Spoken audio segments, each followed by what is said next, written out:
High தேர். நம்ம இன்றைக்கி இந்த ட்ரேடிங் வியூவில் எப்படி ஒரு செட்டப்பை கண்டுபிடிக்கணும், ட்ரேட் பண்ணுறதுக்காக ஒரு செட்டப்பை கண்டுபிடிக்கணும், அதை எப்படி ஐடென்டிஃபை பண்ணணும் என்ன விஷயத்தை பற்றி தான் நம்ம பேச போகிறேன், டிஸ்கஸ் பண்ண போகிறேன். முதல்ல நீங்கள் இந்த ட்ரேடிங் வியூன்னு ஒரு பிளாட்ஃபார்ம் இருக்குது, அதுக்குள்ளே தான் நம்ம யூஸ்வலாக அனலைஸ் பண்ணிகிட்ருக்கோம். இது ட்ரேடிங் வியூவில் எப்படி என்ன பண்ணணுன்னெல்லாம் நீங்கள் கூகுளில் யூடியூப்பில் தேடி பார்த்துன்னா தெரியும் உங்களுக்கு. எப்படி மூவ் அரவுண்ட் பண்ணோம், எப்படி டைம் ஃப்ரேம் சேஞ்ச் பண்ணோம், எப்படி இது ஜூம் பண்ணோம், என்னெல்லாமே அந்த விஷயத்தையெல்லாம் நீங்கள் யூடியூப்பில் கற்றுக்கிறது நல்லா இருக்கும். நான் ஜஸ்ட் சொல்லிட்டு போயிட்டேன். யூஸ்வலாக ட்ரேடிங் வியூவில் வெப்சைட்டில் லாகின் பண்ணுறதுக்கப்புறம் சார்ட்ஸ் ஒன் செஷனில் போயிருந்தால் இந்த மாதிரி வந்துடும். இப்போ நம்ம அப்பர் லெஃப்ட் கார்னரில் இந்த இடத்துல கிளிக் பண்ணி நம்ம யூஸ் பண்ண பேர் வந்து ஜிபிபி யூஎஸ்டி. அதில் கூட எஃப்எக்ஸ்சிஎம்னு ஒரு டேட்டா ப்ரொவைடர் தான் நான் யூஸ் பண்ணிகிட்ருக்கோம். நான் அதை செலக்ட் பண்ணிட்டேன்.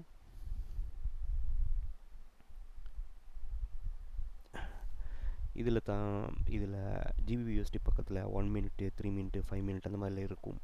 உங்கள்கிட்ட ப்ராபபிளி டீன்னு மட்டும்தான் இருக்கும், டெய்லி டைம் ஃப்ரேம் மட்டும்தான் இருக்கும். அது சைடில் இந்த மாதிரி சின்ன பட்டன் உங்களுக்கு ட்ராப் டவுன் இருக்கும், அதை கிளிக் பண்ணியிருந்தா இந்த மாதிரி நிறைய டைம் ஃப்ரேம் காட்டுவேன். இதில் நம்ம வந்து 1 மினிட் தான் யூஸ் பண்ணிகிட்ருக்கோம்.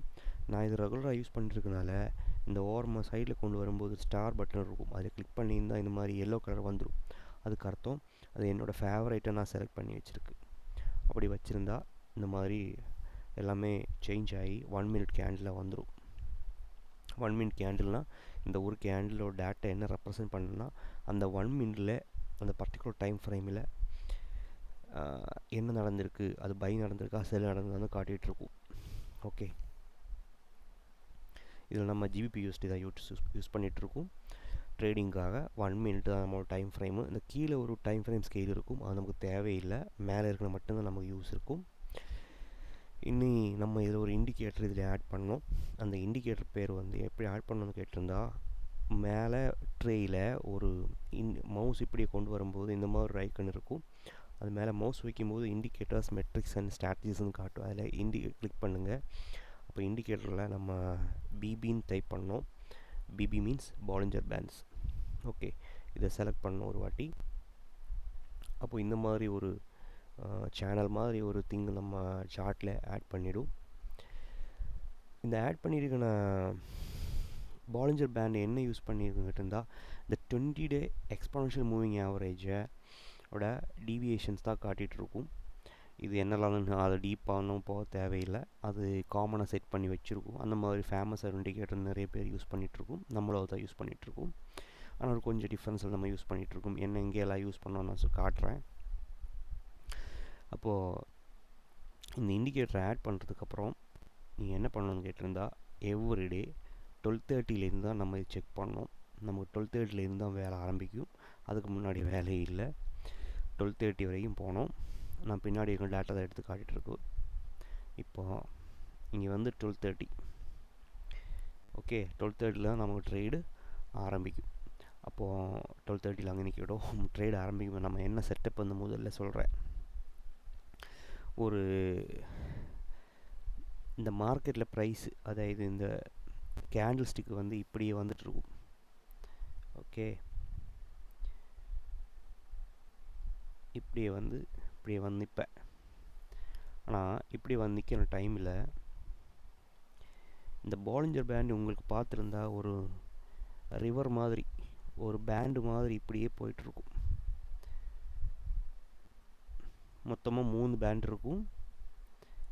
இந்த red, blue, green. Red upper band, நடுவில் இருக்கிற சென்டர் பேண்டு மிட் பேண்டு, கீழே க்ரீன் வந்து லோவர் பேண்டு. இப்போது நம்ம என்ன பிக்சரைஸ் பண்ணோன்னு கேட்டிருந்தா, ஒன்ஸ் இந்த மார்க்கெட் வந்து இந்த லோவர் பேண்டை தொடணும்.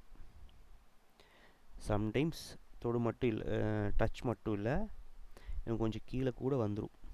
இந்த மாதிரி வந்துடும். இப்படி வந்ததுக்கப்புறம் ஒரு சின்னசாக ஒரு மேலே கொஞ்சம் வரும். ஓகே, அதுக்கப்புறம் ஒரு ரீட்ரேஸ்மெண்ட் வரும். ஏன்னா போன ட்ரெண்டுக்கு எகெயின்ஸ்டாக போன மூமெண்ட் ரீட்ரேஸ்மெண்ட் தான் சொல்லுவேன்.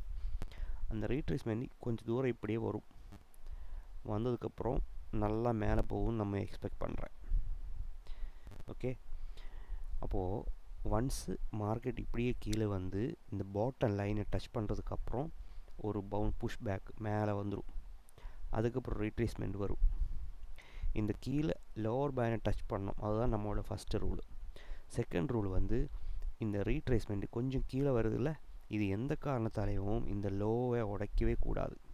அதாவது முன்னாடி இந்த ப்ரீவியஸ் லோவை உடைக்கவே கூடாது, அது மேலே தான் நிற்கணும்.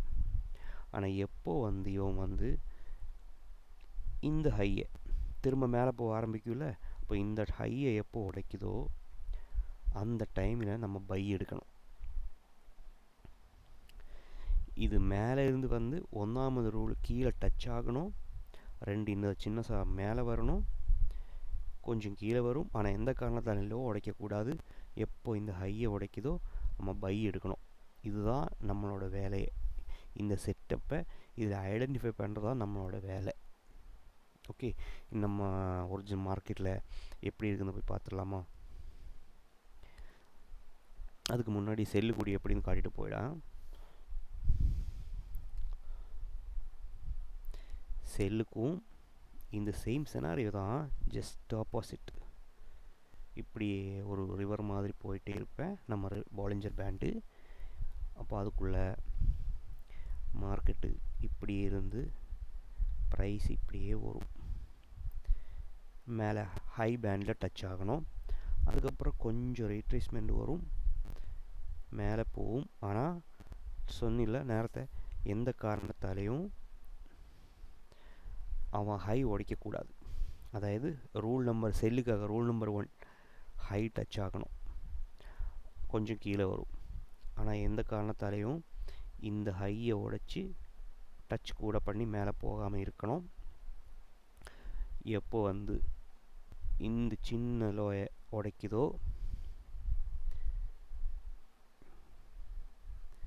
இந்த லோயை உடைக்குதோ அந்த டைமில் நம்ம அங்கே செல் போடணும். இதுதான் செல்லுக்கான ரூல். இங்கே தான் நம்ம செல்லு. ஓகே, இங்கே தான் நம்ம பை.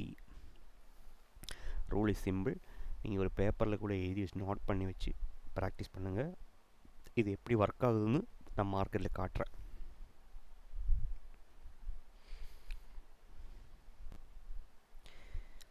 ஓகே, இப்போ லாஸ்ட்டு 12:30 அப்புறம் வந்துருச்சு. இப்போ இங்கே பை இல்லை, இது அப்படியே போயிட்டுருக்கு. இங்கெல்லாம் ஹை வச்சிருச்சு, மேலே போயிட்டேன். ஹை வச்சிருச்சு, லோ வந்து லோ உடைக்கல, மேலே போயிட்டேன். அப்படியே ஓடிட்டுருக்கு. ஆனால் இந்த இடத்துல வரும்போது கொஞ்சம் ஜூம் பண்ணி வச்சிடலாம், பார்த்தா உங்களுக்கு தெரியும். அதாவது நம்மளோட பை செட்டப் வந்துருச்சு. லோ பேண்டில் டச் ஆகிட்டு கொஞ்சம் மேலே போயிட்டேன், கொஞ்சம் கீழே வந்துட்டேன்,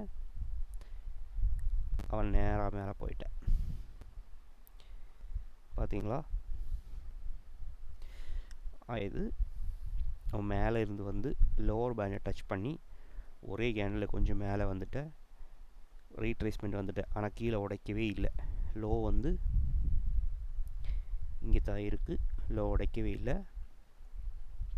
எப்போ ஹை உடைக்குதோ நம்ம இங்கே தான் பை எடுக்கணும். ஓகே, அப்போ இப்போ பை எடுக்கிறதுக்காக நம்ம ஒரு டூலை டெவலப் பண்ணி வச்சுருக்கோம். அது நீங்கள் முதல்ல இந்த செட்டப்பை எப்படி ஐடென்டிஃபை பண்ணணும்னு கற்றுக்க வைங்க. நீங்கள் இது லேர்ன் பண்ணுறதுக்கப்புறம் அந்த டூலை நான் உங்களுக்கு இன்ஸ்டால் பண்ணித்தரேன். எப்படி வேணால் அது கான்ஃபிகர் பண்ணி உங்களுக்கு யூஸ் பண்ண முடியும். இந்த டூலை ஆட்டோமேட்டிக்காக ஸ்டாப் எங்கே டார்கெட் எங்கே வைக்கணும்னெல்லாம் டிஃபைன் பண்ணிவிடும். அதனால் நீங்கள் அதை பற்றி கவலைப்பட வேணாம். நீங்கள் இந்த செட்டப்பை எப்படி ஐடென்டிஃபை பண்ணணும் அந்த விஷயம் மட்டும் நல்லா படித்து வச்சுக்கோ.